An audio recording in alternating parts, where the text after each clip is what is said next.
విజయనగరం జిల్లా కలెక్టర్ కార్యాలయంలో ఏర్పాటు చేసిన ప్రజా సమస్యల పరిష్కార వేదిక కార్యక్రమంలో శరప్ మంత్రివర్యులు శ్రీ కొండపల్లి శ్రీనివాస్ గారికి దివ్యాంగుల సమస్యలపై వినతిపత్రం పీడబ్ల్యూడీ ఫెడరేషన్ మరియు దివ్యాంగుల పరిరక్షణ సేవా సమితి జిల్లా కమిటీ సభ్యులు ఇవ్వడం జరిగింది. ఈ సందర్భంగా వారు శరప్ మంత్రివర్యులు శ్రీ కొండపల్లి శ్రీనివాసరావు గారికి దివ్యాంగుల సమస్యలను క్షుణ్ణంగా వివరించడం జరిగింది. ముఖ్యంగా డిఎంహెచ్ఓ పెన్షన్పై వారు సుదీర్ఘంగా ఆయనతో మాట్లాడడం జరిగింది. డిఎంహెచ్ఓ పెన్షన్లు 2019లో గత ప్రభుత్వం ఏర్పాటు చేసిందని, ఆ ప్రభుత్వంలో చాలా వరకు ఈ యొక్క డిఎంహెచ్ఓ పెన్షన్లకి అక్రమ మార్గంలో అర్హులు కాని వారు అందులో చేర్చబడి ఆ పెన్షన్లు పొందుకుంటున్నారనేసి ఆయనకు తెలియజేయడం జరిగింది. ఆ దినాల్లోనే ఈ యొక్క అక్రమంగా పెన్షన్లు పొందుతున్న ఈ యొక్క డిఎంహెచ్ఓ పెన్షన్దారులందరినీ కూడా వెరిఫికేషన్ చేయడం జరిగిందనేసి, చేసిన తర్వాత ఆనాటి ప్రభుత్వ అధికారులకు డిఎంహెచ్ఓ అధికారులకు సరైన అవగాహన లేకపోవడం ద్వారా వెరిఫికేషన్లో నోడల్ అధికారులు సరైన విధానంలో వారిని వెరిఫికేషన్ చేయకపోవడం ద్వారా చాలా వరకు అనర్హులే ఇప్పటి వరకు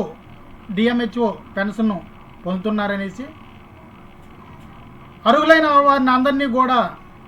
అవగాహన లోపం వలన ఆ నోడల్ ఆఫీసర్లు పెన్షన్లు తీసివేయడం జరిగిందనేసి,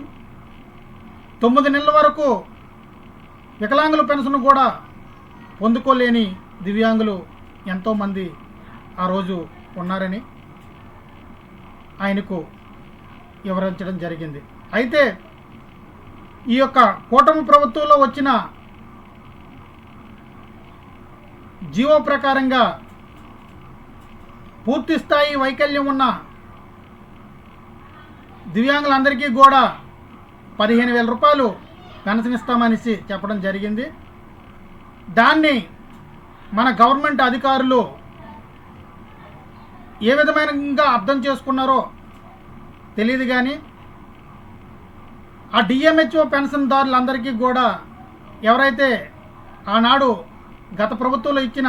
డిఎంహెచ్ఓ పెన్షన్లకు మాత్రమే 5,000 రూపాయలు నుండి 15,000 రూపాయలు పెంచుతామనేసి జీవోలో తెలియజేయడం జరిగింది. నిజంగా కూటమి ప్రభుత్వం ఇచ్చిన మాట ప్రకారంగా చంద్రబాబు నాయుడు గారు ఆయే సభల్లో ప్రకటించిన విధంగా 2 కాళ్ళు 2 చేతులు లేని దివ్యాంగులకు, అలాగే మంచానికి పడి ఉన్న దివ్యాంగులకు 15,000 రూపాయలు పెన్షను మన ప్రభుత్వం వచ్చినప్పుడు ఇస్తామనేసి ఆనాడు చంద్రబాబు నాయుడు గారు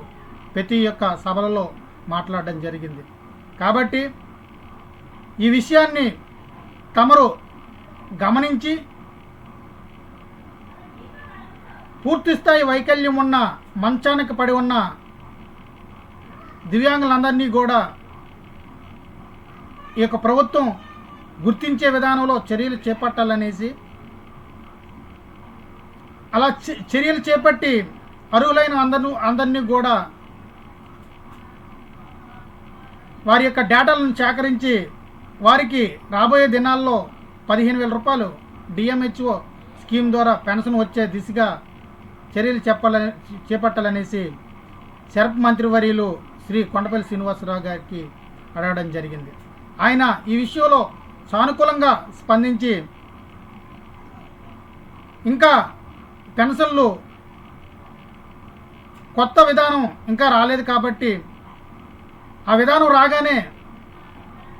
ప్రతి ఒక్కరూ కూడా పూర్తిస్థాయి వైకల్యం ఉన్న ప్రతి ఒక్కరూ కూడా ఈ డిఎంహెచ్ఓ పెన్షన్లకి అప్లై చేసుకోండి, దానికి సంబంధిత చర్యలు నేను తీసుకుంటాననేసి ఆయన సానుకూలంగా సమాధానం చెప్పడం జరిగింది. అలాగే చదరం సర్టిఫికేట్లలో అనేక మంది బోకస్సు వికలాంగులు ఉన్నారనేసి వారిపైన కూడా తగు చర్యలు చేపట్టి బోకస్సు వికలాంగులందరినీ కూడా ఈ యొక్క రాష్ట్ర ప్రభుత్వం సరైన విధానంలో మంచి జీవోని తీసుకుని వచ్చి వారిని అందరినీ తొలగించాలనేసి చెప్పడంతో ఆయన ఆ విషయం పైన కూడా స్పందించి రాబోయే దినాల్లో చదరం బోర్డు విషయం పైన తగు చర్యలు తీసుకొని మెడికల్ అధికారులతో మాట్లాడి ఈ యొక్క చదరం డిపార్ట్మెంట్తో మాట్లాడి తగు చర్యలు తీసుకొని ఈ బోకస్ వికలాంగులందరినీ కూడా తొలగించడానికి ప్రయత్నాలు చేస్తామనేసి ఆయన తెలియజేయడం జరిగింది. ఈ సందర్భంగా ఈ కార్యక్రమంలో పిడబ్ల్యూడి ఫెడరేషన్ రాష్ట్ర అధ్యక్షుడు కానూరు శంకర్రావు, దివ్యాంగుల పరిరక్షణ సేవా సమితి వ్యవస్థాపకులు ఎన్ జేసుదాస్ గారు, జిల్లా కమిటీ జాయింట్ సెక్రటరీ